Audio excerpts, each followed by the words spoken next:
Vous voyez, cette dame qui a failli la fois dernière se jeter sur M. Mohamed Sagna dorénavant, ex-Guy Marius, qui a failli se jeter telle une lionne féroce, une lionne très fâchée, une lionne qui chasse dans la forêt. Parce que vous savez que ce sont les lionnes qui chassent dans la forêt et qui nourrissent les lionceaux et le patron.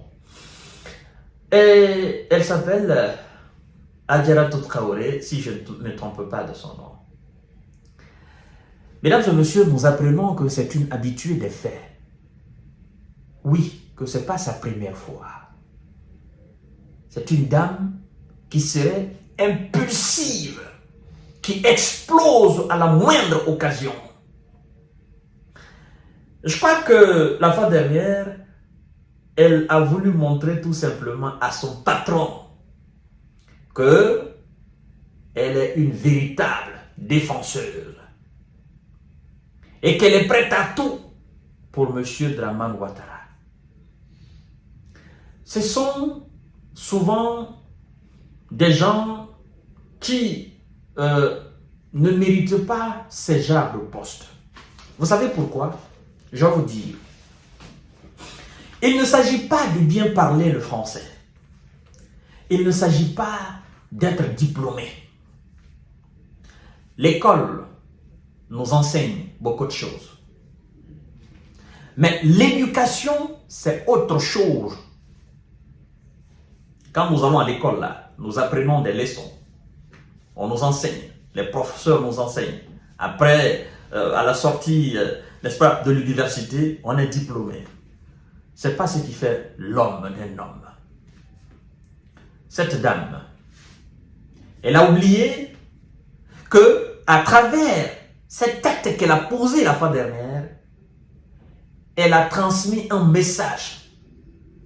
Un message non seulement négatif de sa propre famille, mais aussi négatif de son état qu'il a envoyé là-bas. Comme disait l'autre, l'enfant est une lettre écrite par ses parents et lue dans la société. Chaque enfant est donc l'image de son père et de sa mère. Chaque enfant est l'image de l'éducation véhiculée par ses géniteurs, l'éducation qu'il reçoit de ses géniteurs. Donc, il est censé transmettre cette éducation. Cette éducation est censée être, en quelque sorte, le cadran de sa vie. L'enfant est censé évoluer dans ce cercle d'éducation-là jusqu'à la fin de sa vie. Après, il y a d'autres choses qu'on apprend dans la vie, que nos parents ne nous donnent pas. Mais l'éducation de base. Et donc, en voulant se jeter sur quelqu'un, dehors, de surcroît, dans une assemblée, dans un parlement, je veux dire, vous transmettez quel message de votre famille, de votre état, et de celui qui est votre boss. Message de violence. C'est dommage que ça soit bien. Le plus souvent, on voit des hommes s'engueuler, on voit des hommes, n'est-ce pas, qui ont envie de se déchirer. Mais une dame de surcroît. Vous envoyez un message de violence que vous avez reçu de votre famille. Vous dites aux gens que malgré votre âge, tout le temps que vous avez passé, on vous a éduqué à la violence. Vous envoyez un message de violence de celui ou de ceux qui vous ont envoyé à ce parlement. Vous pensiez que, en faisant cela, vous démontrez que vous aimez plus la Côte d'Ivoire que qui, ou bien vous aimez plus Dramane Ouattara, vous le défendez plus que qui. Non mais, mesdames et messieurs, ça ne se doit pas. Et on dit souvent chez nous que on n'enlève pas une tête d'enfant pour amener une tête d'adulte. La tête d'enfant que tu as eue depuis ta naissance, c'est cette même tête qui te suit jusqu'à ta mort. Celle-là, on ne peut plus rien faire pour elle. Elle est de nature compulsive. La question que j'ai posée la fois dernière, parce que ça salit l'image même de la Côte d'Ivoire, la question que j'ai posée la fois dernière était de savoir, sincèrement, quand vous regardez la corpulence de M. Sagna, quand vous regardez l'homme en face de vous, avec ses pectoraux, avec ses biceps et ses triceps, et que cette dame, elle était insaisissable, elle était inarrêtable en quelque sorte, incontrôlable, tellement qu'elle était folle de rage. Elle a voulu bouffer, même griffer M. Sagna. Vous vous dites, mais mesdames et messieurs, cette dame, elle est judoka ou quoi? Elle est karatéka? Elle est sûre de quelque chose ou pas? Ou bien, vous pensez réellement que si on met cette dame dans une salle fermée, dans une salle fermée avec M. Sagna pour dire, madame, réglez votre compte à M. Sagna. Vous pensez réellement qu'à deux, elle peut faire ça? Mais non. Mais non. C'est tout simplement, elle savait qu'il y avait des gens dans la salle. Et elle savait que ces gens n'allaient pas la permettre de, n'est-ce pas, de se jeter sur M. Sagna. Je vais vous dire,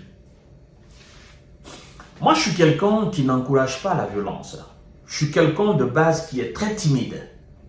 Ne me voyez pas faire des émissions comme ça, mais je suis quelqu'un de base qui est très timide. D'accord? Il m'arrive très rarement, mais très rarement, de me mettre en colère. Parce que je sais que la colère, c'est quelque chose qui nous humilie. C'est quelque chose qui nous dénature. C'est quelque chose qui fait de nous un animal. Pourtant, nous sommes supérieurs aux animaux. Nous avons la capacité de faire la distinction entre le mal et le bien. Mais je vais vous dire quelque chose. Ce n'est pas parce que je suis inoffensive que vous allez piétiner ma dignité.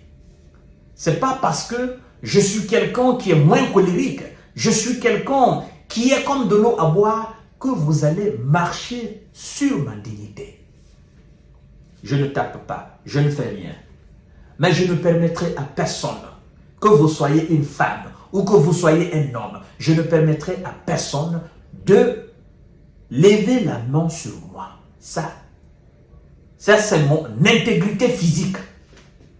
De la même manière que vous protégez votre intégrité physique, c'est de la même manière que je protège mon intégrité physique. Donc, je ne permets pas une violation de mon intégrité physique et morale. Parce que quelqu'un qui ose lever la main contre vous, publiquement comme ça, là, cette personne vous humilie, vous ramène au niveau le plus bas de votre être. Il n'y a pas histoire de femme ou d'homme dans ça. Il n'y a pas histoire de non, toi tu es un homme, tu ne dois pas faire ça. Non. Tu es une femme, ne levez pas la main contre des gens. Parce que ce que vous devez savoir, M. Sagna est mari d'une autre femme, c'est un père de famille. Et donc, ce n'est pas parce que c'est un homme calme, c'est un homme moins colérique, c'est un homme doux, que une femme qui est épousée, une femme d'un autre homme, va se permettre de lever la main sur lui, dehors, devant le monde entier. Ça ne se fait pas. Mais puisque c'est une habituée des faits, moi, je veux juste la dire ceci. Madame, sachez contrôler, n'est-ce pas, votre état d'esprit.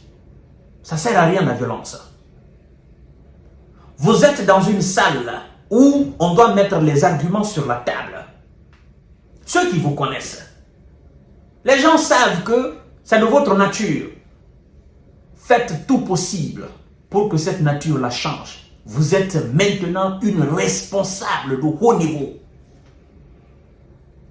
À l'échelle internationale. Parce que quand vous allez au niveau de la CEDEAO, ça c'est l'échelle internationale. À l'échelle nationale, on vous sait déjà impulsive. Donc, cherchez à vous contrôler. Vous l'avez fait une fois, deux fois, trois fois. Et maintenant, ça, c'est à l'échelle internationale. Vous savez, c'est très difficile. Mais le jour que vous allez réitérer ce que vous avez fait encore, là, il va falloir que l'institution elle-même prenne des dispositions contre vous. Parce que c'est inadmissible. Et puis, ce qui est encore vraiment dérangeant dans tout ça, c'est qu'elle se lève de là où elle était. Je peux même m'appeler tribune. Parce que elle faisait face au Sanya. Elle est même responsable de cette tribune-là. Elle se lève là-bas. En vertu de quelle loi? Ou bien il y a une loi dans la CEDEAO qui dit que si un parlementaire s'attaque au chef d'État, ceux qui sont les membres du bureau doivent se lever et aller porter main sur les députés qui sont en face. Il y a une loi comme ça dans la CEDEAO. Ah, moi, je ne savais pas. Je ne savais pas que la CEDEAO était devenue une CEDEAO des violences. Je ne savais pas. Et le comble dans tout ça, c'est que la CEDEAO ne s'est même pas prononcée sur le comportement de Adjaratou Traoré. La CEDEAO attaque directement, violemment, condamne les propos de M. Sagna. Mais la CEDEAO ne condamne pas le comportement de la dame. C'est quand même pathétique. Si c'était une organisation digne de nom, elle devrait remettre à sa place Mme Adjaratou Traoré. Pour dire, quoi qu'il en soit, quoi que les députés disent dans la salle, vous n'avez aucun droit de vous lever et d'aller porter main sur quelqu'un. Vous n'avez aucun droit, que vous êtes présidente de cette assemblée ou pas, vous n'avez aucun droit de le faire. La CEDEAO devrait condamner le comportement de cette dame impulsive. La CEDEAO ne l'a pas fait jusqu'à présent. Je m'attendais à ce que la CEDEAO fasse, mais la CEDEAO ne l'a pas fait. Donc, la CEDEAO encourage la violence dans ce Parlement. Oui, la CEDEAO encourage à ce qu'on porte main sur les députés dans cette salle. Comment voulez-vous qu'on avance avec cela? Vous condamnez M. Sagna, vous refusez de condamner la dame qui a voulu se jeter sur M. Sagna. Parce que quoi? Parce qu'elle a dénoncé les chefs d'État. Vous la supportez contre quelqu'un qui a dénoncé. Vous encouragez alors la dame prochainement à faire la même chose. Réfléchissez. Organisation, réfléchissez. Mais ça ne me surprend pas. C'est pourquoi je dis souvent la nébuleuse. C'est une organisation nébuleuse. Et M. Sagna, je crois que si ça continue comme ça, vous ferez mieux de venir véritablement. Je sais que vous êtes préparés. Voilà, de venir véritablement préparé dans cette salle. Dorénavant, en venant même porter des antiballes. Parce que ils sont capables de faire plus grave que ce qu'ils ont fait la fois dernière. Venez vraiment en véritable militaire, en véritable homme préparé. Voilà, c'est de ça qu'il s'agit pour vous protéger. Protéger votre intégrité physique et morale. Protéger votre position. Et nous autres, nous allons continuer à vous soutenir. Voilà un peu. Contrôlez-vous, madame.